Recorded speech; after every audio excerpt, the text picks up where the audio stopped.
Where's the fun in waiting? Play Sit and Go tournaments 24/7 only on Ace 2-3. This game involves an element of financial risk and may be addictive. Please play responsibly and at your own risk.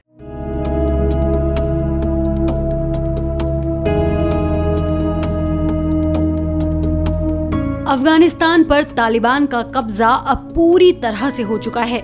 Afghanistan पर तालिबान के कब्जे के 1 महीने बाद अब काबुल अंतर्राष्ट्रीय airport पर पहली कमर्शियल फ्लाइट लैंड हुई। ये कमर्शियल फ्लाइट पाकिस्तान की थी।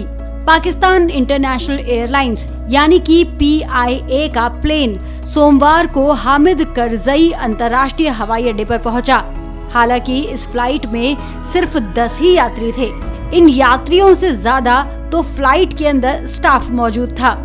आपको बता दें कि कुछ दिन पहले तालिबान प्रवक्ता ने बताया था कि तुर्की और संयुक्त अरब अमीरात के साथ साथ कतर से तकनीकी दल और विशेषज्ञ हवाई अड्डे से संचालन शुरू करने के लिए अफगानिस्तान की मदद कर रहे हैं। एयरपोर्ट से अंतर्राष्ट्रीय और घरेलू उड़ानें जल्द ही फिर से शुरू हो सकेंगी।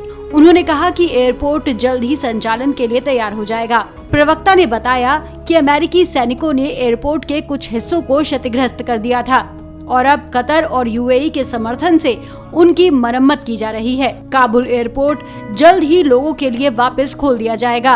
आपको बता दें कि अफगानिस्तान पर तालिबान के कब्जे के 1 महीने बाद जिस देश का पहला विमान काबुल एयरपोर्ट पहुंचा, वो पाकिस्तान का विमान था।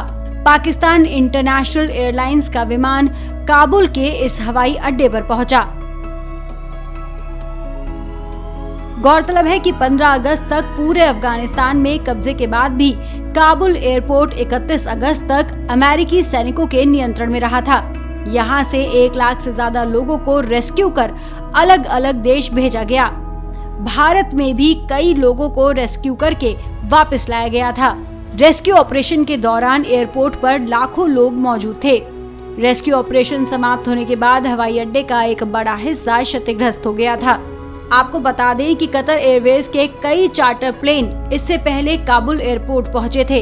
इन प्लेन से उन लोगों को अफगानिस्तान से निकाला गया था जो रेस्क्यू ऑपरेशन के दौरान छूट गए थे। उधर PIA के प्रवक्ता ने बताया कि पाकिस्तान की सरकारी एयरलाइंस अफगानिस्तान के लिए नियमित कमर्शियल फ्लाइट शुरू करने की इच्छुक है। हालांकि ये बात अब तक स्पष्ट नहीं हुई है कि इस्लामाबाद से काबुल के बीच 1 हफ्ते में कितनी उड़ानें संचालित होंगी। इस तरह से तालिबान के कब्जे के 1 महीने बाद अब एक बार फिर से काबुल एयरपोर्ट पर विमान उतरने शुरू हो गए हैं। अब देखना ये होगा कि काबुल एयरपोर्ट पर दूसरे देशों के विमान कब उतरना शुरू होते हैं।